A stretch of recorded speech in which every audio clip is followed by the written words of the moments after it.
The wind howled across the jagged cliffs of Corin 7, carrying dust and the sharp scent of ozone. Ethan crouched behind a large chunk of broken metal, his hand steady as he adjusted the controls of his scanner.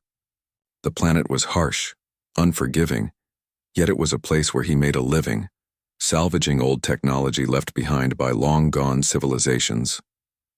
Each day was a test of patience, skill, and luck. Most days, luck ran out before breakfast.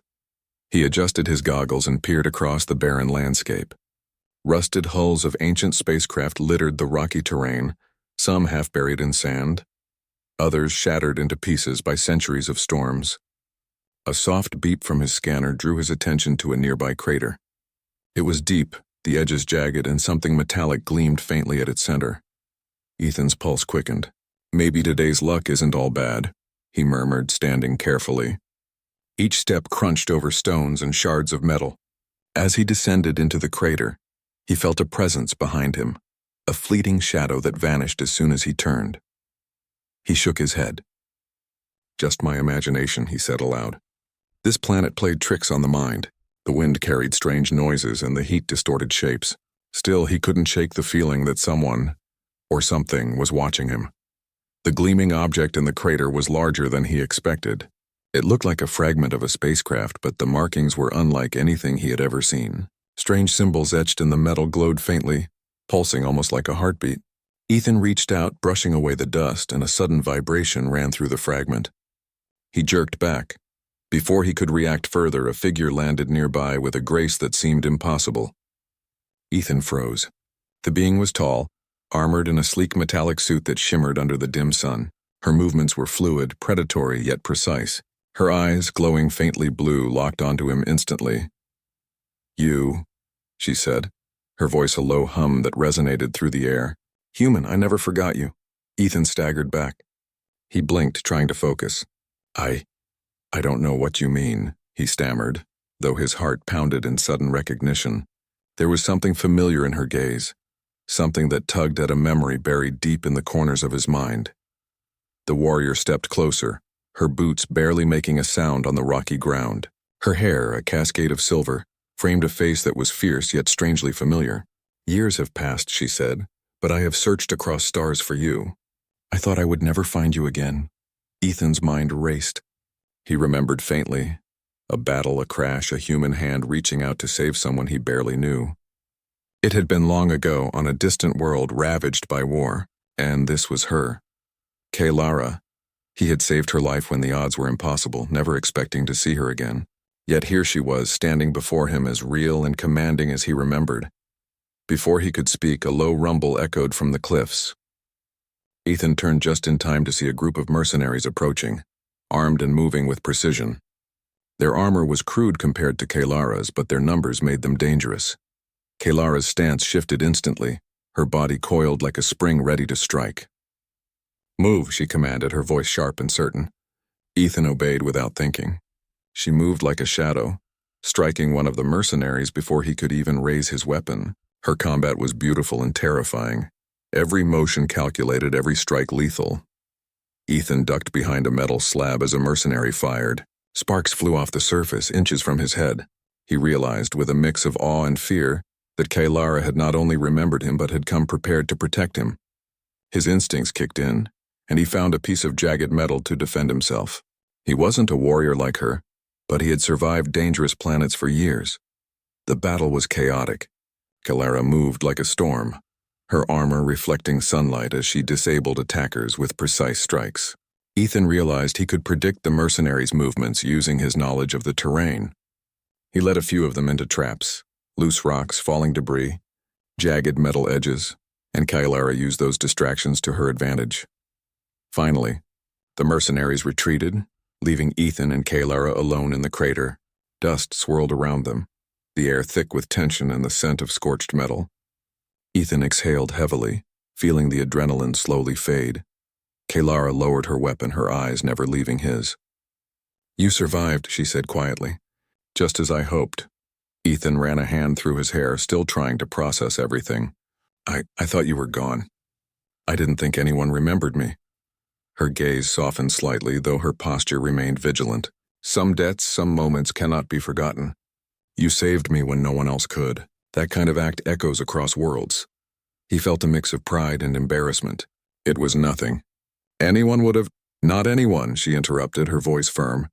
Humans are remarkable in ways even we, the warriors of the stars, cannot always comprehend. Your courage, your quick thinking, it mattered. Ethan's chest swelled at her words, but before he could respond further, Kaylara's expression hardened. She turned her gaze toward the horizon. We are not safe here. More are coming. They will not stop until they have you, and they will not hesitate to kill anyone in their path. Ethan swallowed hard. Then what do we do? Kaylara extended a hand. You trust me? He hesitated for a moment. Every instinct screamed caution. But something in her eyes, the memory of his past act, the sincerity, the undeniable skill, made the hesitation vanish. Yes, he said. She grasped his hand firmly, and in a motion faster than his eyes could follow, she pulled him behind a large piece of twisted metal. Ethan marveled at her agility, the way she moved as though the wind itself obeyed her. As night fell on Corin 7, the stars revealed themselves like diamonds scattered across a black canvas. Kaylara spoke softly, almost as if sharing a secret with the universe itself. I have searched for you across countless systems. Some worlds I could not survive, some battles I could not fight. Yet I never gave up. The human who saved me, he deserved a chance to know that what he did was not forgotten. Ethan looked up at the sky, feeling a strange warmth in the chill of the night. I don't even remember everything, he admitted. I just did what seemed right at the time. I never thought— You did what was right, Kaylara said firmly. And that is why you matter. The sound of engines in the distance snapped them back to reality. More mercenaries were approaching, fast and organized. Kaylara's eyes narrowed and she adjusted her stance. We move at first light, she said. Tonight we hide. Tomorrow we strike back. Ethan nodded. For the first time in years, he felt a sense of purpose beyond mere survival. This alien warrior, this figure from a memory he barely understood, had reminded him that humans could leave a mark on the galaxy, even in the smallest of acts. As darkness cloaked the planet, Ethan and Kaylara huddled among the ruins, two unlikely allies bound by fate, memory, and the quiet understanding that some connections could never be broken. Somewhere in the distance, the wind carried a whisper across the rocks. It seemed to echo Kaylara's words. Courage remembered, deeds unforgotten, the human spirit enduring against the stars. And somewhere deep inside, Ethan realized that the adventure he had always sought, not for fame or wealth, but for meaning, was only just beginning. The night stretched long, full of tension and anticipation, as the two prepared for the dawn. One thing was certain: the galaxy would never underestimate the human again. Stretched before him, a scarred wasteland of twisted metal and shattered alien machinery. Fires burned in the distance, painting the sky with streaks of orange and black smoke. He had been sent here to scout enemy positions, to report back on the movements of the Xeran forces, a species humans had fought for decades. The war was brutal and casualties were heavy on both sides. But Elias had learned long ago that war was more than statistics and orders. It was about the choices people made when no one was watching. He scanned the ground below. Bodies, both human and Xeran, lay scattered across the terrain. Some were soldiers, armed and trained. Others were young, innocent, and caught in the wrong place at the wrong time. Elias's eyes narrowed on a small figure trapped under the rubble of a collapsed structure. A child. Its thin limbs twitched, struggling against the weight of the debris. Elias's heart tightened. His orders were clear: stay on mission, avoid unnecessary contact, and report enemy casualties. But the child's soft cries were impossible to ignore. Every instinct in his body told him to act. Damn it, he muttered under his breath, darting toward the rubble. He lifted the debris carefully, his hands steady but strong. Dust and smoke filled the air, and the child coughed violently. Elias spoke in soothing tones, though he doubted the child understood his words. It's okay, little one. I've got you. Finally, he freed the child. The alien's skin was pale blue, and its large almond-shaped eyes reflected fear and confusion. Elias noticed the jagged cut across its arm. He ripped a piece of his own uniform to bind it as best as he could. A sudden whistle of energy caught his attention. A patrol of Xeran scouts was approaching. Elias's pulse quickened. He had no weapons drawn. He couldn't risk killing them here. They would not understand why a human was carrying one of their young. They would see him as a threat, a monster. Thinking fast, he ducked behind another rock and whispered, "Hang on. We'll get out of this." The child clung to him, trembling, its small hands grasping his uniform. Elias noticed how fragile it was, how innocent, a life so young and yet caught in the endless cycle of hatred. He felt a surge of determination. He would protect this child no matter what. The scouts' shadows grew longer as they scanned the area. Elias held his breath, inching along the rocky terrain, keeping low. The child's quiet whimpers urged him on. Every step was a risk. Every movement could reveal them. Suddenly, a Xiran soldier's voice rang out, sharp and commanding. "Stop, human." Elias froze. The child gasped, pulling tighter. But Elias did not panic. His mind raced. He knew the terrain, he knew the paths, and he had survived countless missions. If he ran recklessly, both of them would be lost. He spotted a narrow crevice in the rocks. Without hesitation, he dashed toward it. The child held tightly in his arms. Energy blasts sizzled past, narrowly missing him. The rocks provided cover, shielding them from the initial attack. Breathless, he pressed the child against his chest. "Almost there," he whispered. His mind was already plotting the next move, scanning the battlefield for escape routes. Finally, they reached a small cave, hidden by jagged boulders. Elias ducked inside and leaned against the wall, chest heaving. The child stared up at him, wide-eyed, trembling. "You're safe, for now," Elias said softly, brushing the child's hair away from its face. He tried to communicate calm and safety, though he had no way to speak the child's language. Still, some emotions needed no translation. Trust, hope, and protection. He looked around the cave. It was dark, damp, and smelled of earth, but it was safe. For the first time in hours, he allowed himself a moment of relief. The child's small hands touched his uniform, exploring curiously. Elias smiled faintly. "You're brave," he whispered. "Braver than I am sometimes." Outside, the battlefield roared. Explosions echoed in the distance. Humans and Xirans fought without mercy. But inside this cave, a fragile peace existed, born not of orders or allegiance, but of compassion. Elias felt a weight of responsibility settle on his shoulders. Protecting this child might cost him his life. But he would not hesitate. He could not. Hours passed. The child, now calmer, leaned against him. Elias considered their options. Returning to his unit was impossible. They would never understand why he had saved a Xiran child. And staying here meant risking discovery by either side. Yet he could not abandon the child. Humanity, he realized, was measured not in victories or strategy, but in choices like this. Risking everything to save another life. Elias prepared a small area for the child to rest. He shared water from his canteen and offered some rations. The child hesitated, then accepted them, eating slowly. Elias watched, his heart aching at the fragility of life caught in the machinery of war. Night fell, and the sounds of battle faded into distant echoes. Elias kept watch, alert to every movement, every shadow. He spoke softly to the child, telling stories of distant planets, of humans who fought not just with weapons but with courage and hope. The child listened, wide-eyed, fascinated by a world beyond its own. As dawn approached, Elias realized something.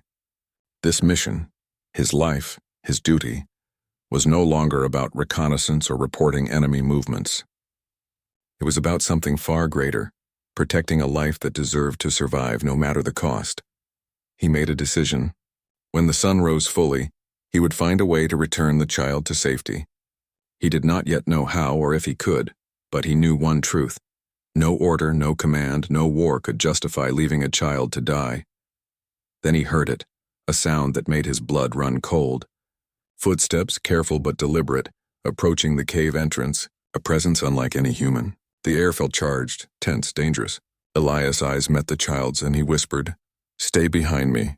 No matter what, I've got you." The cave entrance parted and a figure stepped in, taller than any human, with skin shimmering in blue and green tones, eyes sharp and alert. A weapon glimmered in its hand, trained directly on Elias and the child. Elias froze, holding the child close. "Where is my child?" the figure demanded, its voice ringing with authority and anger. Every word carried power, command, and a hint of fear. Elias took a deep breath. "I found them, trapped. They were in danger. I saved them," he said calmly, though his mind raced for a way to explain further. The figure's eyes softened slightly as it looked at the child. but only briefly. Rage and fear still burned in their gaze. "You are human," the figure said, stepping closer. "And yet, you protected them." Elias nodded. "Yes, because it was right. Because they are alive. That's what matters." The figure paused, studying him, weighing his words against the rules of war, the customs of their people, and the human before them who had dared to do what no one else would. Finally, they lowered their weapon slightly. "I am Lysera," the figure said, her voice firm but trembling with a mix of anger and relief. "And you have my child." Elias kept his tone steady. "And I will not harm them. I promise. I only want them safe." Lysera's eyes met his, and for a moment Elias thought he saw something he did not expect. Understanding. Not acceptance, not trust yet, but recognition that this human had done what she could not, what no one else had the courage to do. She studied him, then glanced at her child. Relief and fear mingled on her face. Elias could see the bond between mother and child, a bond stronger than armies, stronger than orders. He understood then why she was both furious and grateful. Lysera's lips pressed into a thin line. "You have saved them. But do not think this action will go without consequences." Elias nodded. "I understand. But I had no choice. For the first time the air between them was less hostile, if only slightly. They were enemies by birth, by allegiance, by the blood spilled on this planet. Yet here in this cave, in this fragile moment, they were something else. Two beings connected by compassion, by courage, by the act of saving a life when no one else would.